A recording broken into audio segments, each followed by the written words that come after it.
Hey, what's up guys, Villani here. So, one of you suggested me to do tutorials on materials. Why not?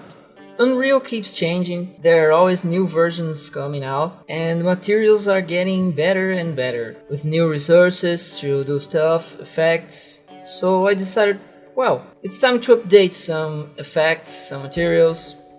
So I'll do a series on materials, and I'll start with the basics. So let's get right to it. Well, first thing, how do you create materials inside Unreal Engine? You go to your content browser inside some folder. You may create a folder called materials. Right click and choose material.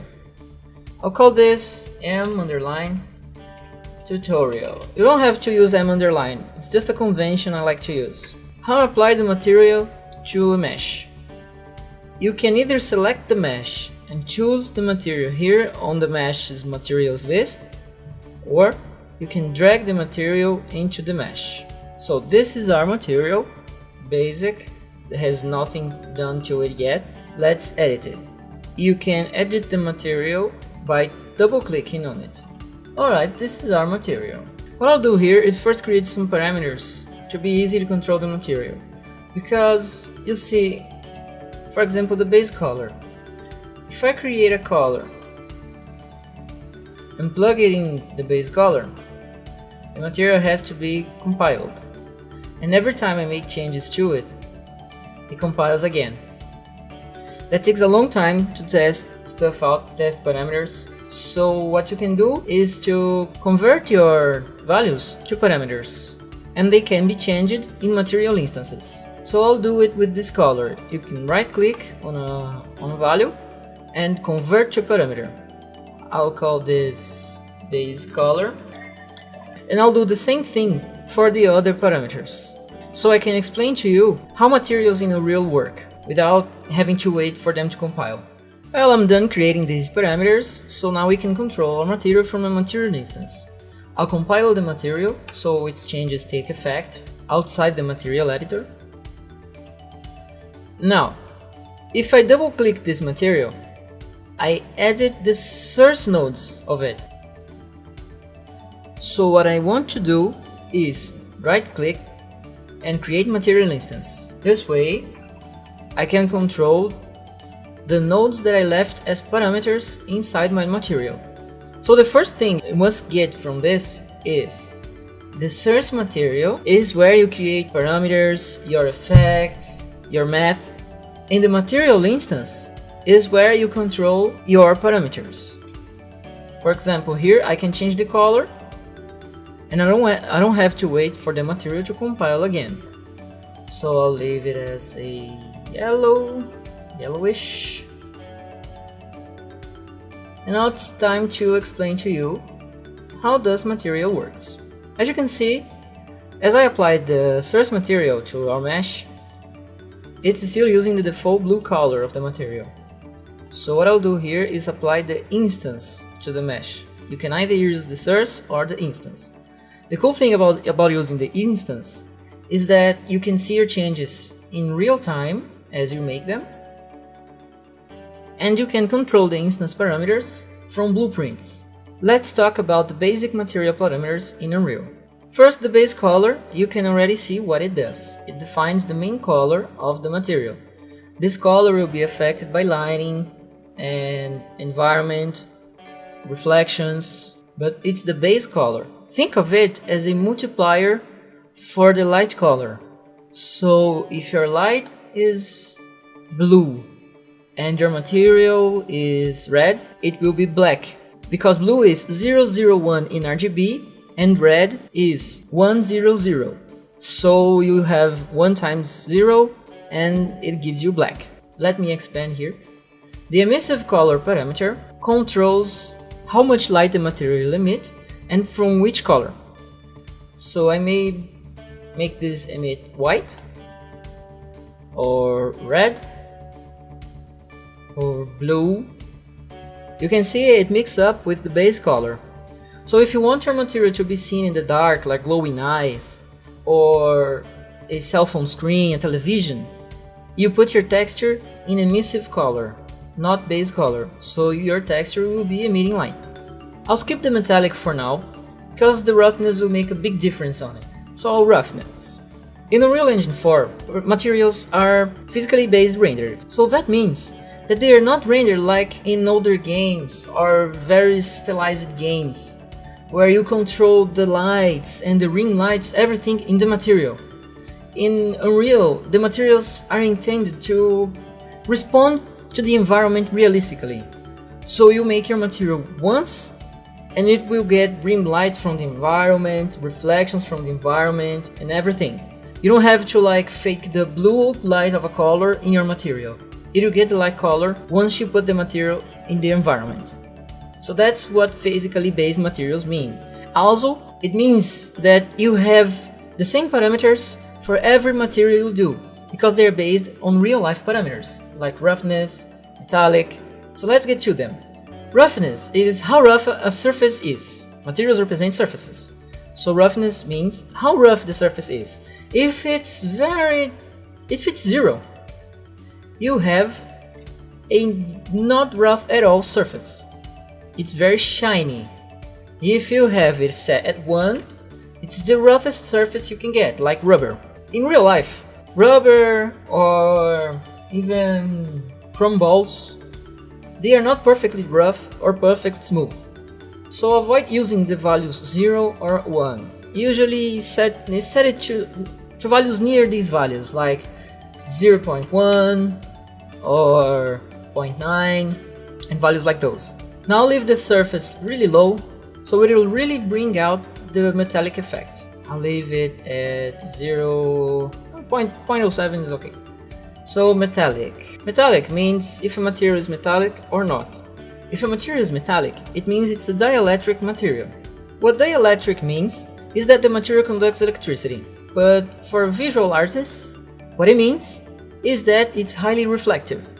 So you can see, here we have like plastic, because metallic is set to 0. So the part of the material that's pointing right at the camera does not reflect almost at all. As you go to the borders and the faces are starting to get perpendicular to our camera, it starts to get highly reflective until its far corners where it's like a mirror, reflecting exactly the color that's behind it. This is called Fresnel effect.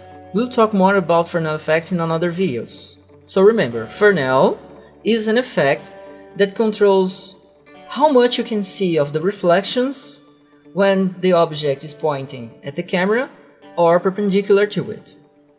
Now, if you set a material to be metallic, it reflects equally among all its surface. It has just a slight Fresnel effect here, where you can see the reflections are even stronger. But for the most of the material, it's highly reflective. And using the color we set as base color. I'll turn off the emissive color, because I don't want it to affect our material now. So as you can see, my material is highly reflective up front, and that's really useful to do many kinds of materials like chrome, silver, or a mirror. Now, if you don't know if the material you want to do is dielectric or not, think like this. Do I want this material to be highly reflective when pointing at camera or not? And that's it. You'll know if you want metal or not. Avoid using values between 0 and 1, because a material in real life, either it's metal or not. There are really rare instances where you'll mix this. For example, in textures, where you have areas that are metallic and non-metallic, you have the transition areas between the pixels of the texture that will have values between 0 and 1. And also, for a silk effect, you can use 0.5, along with roughness and other stuff to give the silk effect. But really, avoid using values between 0 and 1. So I'll leave this as a kind of plastic for now. And let's talk about the specular. It controls how much reflection your material will have overall. The default in Unreal, if you don't set this value, is 0.5. That's good for most of the materials. But sometimes you want like a plastic really reflective or something that doesn't reflect at all, and that's not physically realistic, but if you want it, you can do it. So I can crank up the specular to 1, and you'll see the material starts reflecting more when pointing at camera. You see, with 1, without 1, with 1, without 1. And I can input 0, which will make the material not reflective at all. Remember, that's not realistic. So I'll leave it to the default. That's good for most materials. And now I'll show you some parameters inside the materials to set it up differently from just this basic material. Inside the material editor, if you select the main material node or nothing, you'll see these settings. These are the material details. Here choose the material domain. Surface is to be used with meshes, skeletal meshes, and everything that are objects placed in the world, unless they are effects. Defer decal is what you use when you want to have like blood spilled on the walls or some dirt around things, but without changing those things, that wall material. So a decal is like a texture you apply in the world. Light function is a material do to control light intensity. So for example, you have an open world and there are clouds between the sun and the field. So with this, you can emulate those clouds' shadows by making a texture with clouds and using it as light function. Post-process materials are materials to be applied to the screen. So you can use that to change the colors in the screen, to blur the screen out, to create outlines. Everything that's made after the game has been rendered is like filters from Photoshop. And user interface you use when you want to do stuff for user interface, like an effect to be used inside an image in UMG or a post-process for UMG. Everything you want to use inside UMG, you use the user interface material domain. The blend mode of the material decides whether it's opaque, like our material now, it has no transparency at all, whether it's masked, translucent, additive, modulated, or alpha composite. Each of these may require more or less processing power from the graphics card. So you gotta know what you're doing, when to do, and if you really need it performance-wise. So I'll first show you a masked material.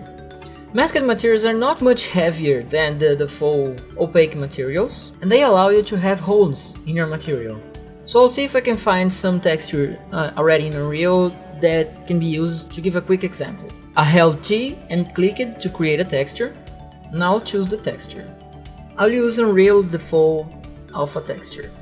I'll plug it into opacity mask. The parameters in the material that are grayed out are meant to be used with other material domains, other material configurations. So this one doesn't use opacity, it uses opacity mask. I'll compile the material and show you the result. As you can see, I have now an alpha in my materials. The opacity mask means it's either fully visible or not visible at all. That way, Unreal can render it by choosing which pixels to render or not. It's able to use all of the effects the opaque materials can provide, and if you need to have in-between transparency levels, you can use a technique called dithering. So I'll change this texture for a gradient.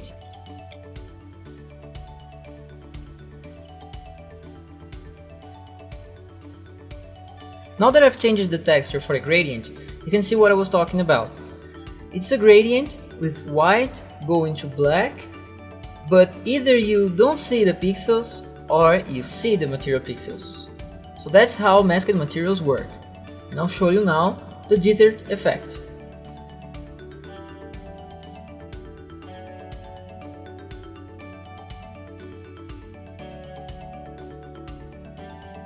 To activate the dithering for masked materials, you click in Nothing or the material node, go to its advanced properties. Normally it's like this, you click this arrow, you see the advanced properties, and activate Tether Opacity Mask. I'll compile the material.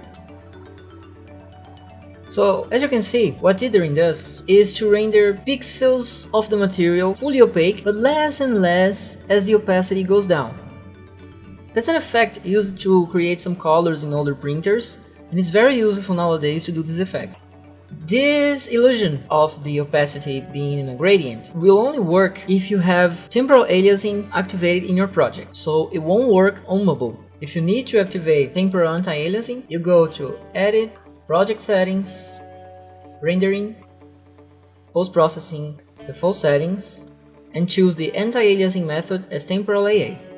So now we're gonna talk about translucent materials. I'll change my material blend mode to translucent and put my gradient into its opacity parameter. As you can see, translucent materials, as they have to be rendered in a way very differently from the opaque materials, they lose a lot of properties. They lose metallic, specular, roughness. You only have base color, emissive color, and opacity.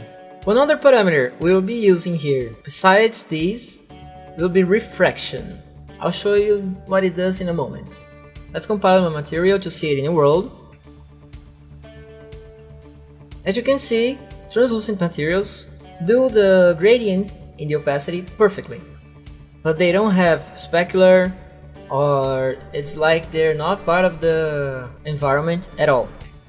Since Unreal 4.13, I guess, we have an option using an advanced translucent material. It's quite heavy for real-time applications, but it does the job very well. You go down here to the translucent part of the material properties, and in the lighting mode, you choose Surface Forward Shading. I'll turn on Screen Space Reflections so we can see reflections like they were in the opaque material. I'll compile my material.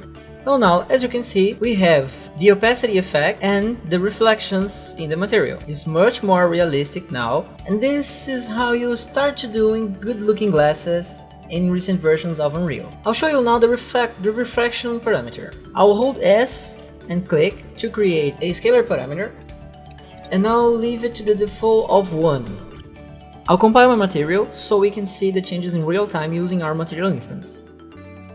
So I created the refraction parameter and left it at the default value of 1. Refraction is how much light distorts when going from one material to another. So when light goes through air and passes to the water, light is distorted because of the water density. That is what we call refraction. Each material has its own refraction index. The greater the index, the higher the distortion. Water, for example, has roughly 1.33 of refraction index. So you can see my material is refracting what's behind it. Oh, translucent materials will not refract translucent materials because they are rendered separately from the rest of the materials, and when this material or this is rendered, it has no conscience of the other, so they won't refract one another. See? But they refract everything else. Glass, for instance, has 1.5 refraction index. And that's another thing you want to use when creating glass out of water. Also, as you can see, it distorts the background even where its opacity is 0. So refraction is also good to do distortion effects like fire, things like that, but you don't want the color or the shading in the material, you just want the refraction. Now back at the material parameters, in the blend mode we have additive, modulate, and alpha composite. In additive blend mode, you have your material rendered as a translucent material, but its colors are not gonna just appear in front of the background colors, they will be added. So for instance, if you have light gray and your material happens to be also light gray, you still have white, because 0.5 plus 0.5 equals 1, okay? If it's 0, you won't see the material at all. Of course, the reflection continues, but the color is gone, because anything plus 0 is equal anything, it doesn't change. So that's additive. If you change it to modulate, see these errors here? It means you can't use the full lit materials with modulated blend mode, so you must use unlit. Also, I have to turn off here in the translucency advanced the separate translucency option. Now the modulated material will use only the emissive color because of the unlit mode. I'll compile this. Unlit mode is a very simple mode and compiles much faster than the other modes. It is also probably the lightest material mode you can use in Unreal. What the modulate does, while the additive mode adds to the background, the modulate multiplies with the background. So I have black in my emissive color, and anything times 0 equals 0.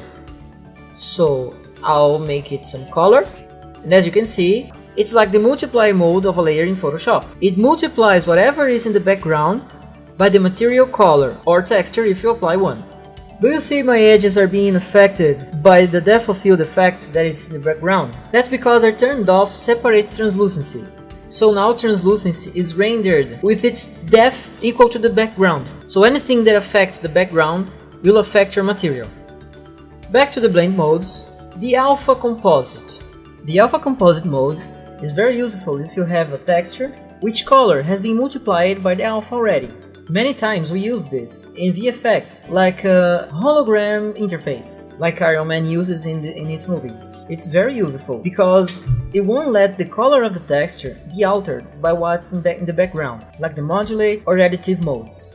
I'll skip the shading model option for now, because it's for specific materials, like if you want to do an eye, or hair, or car paint.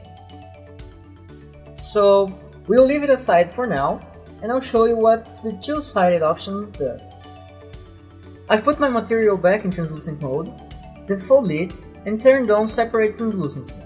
So it's like when I showed you the first translucent material. Now I'll have two-sided turned on, and what it does is, by default, materials are rendered only on one side, the side the faces are pointing outwards. So characters and walls, everything you see in gaming, the game engine is rendering only one side. It saves the calculation for the faces you cannot see because they are inside of the object.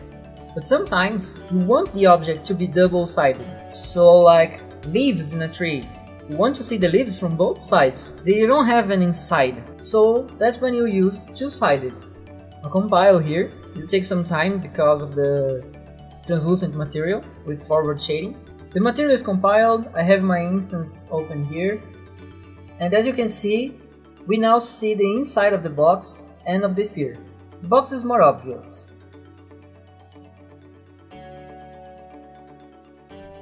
That's what the two-sided option does. Well, that's it for the basics of materials in Unreal Engine 4. I hope you like it, and please subscribe. I'll be talking in the next videos about water, reflective glass, fog, subsurface scattering, two different sizes on the same material, frost glass. So I hope to see you next time. And don't forget, if you have any doubts or ideas for videos, things you want to learn, know how they are done in games, please leave a comment. And if I don't know how to do it, rest assured, I'll find how and teach you here. See ya!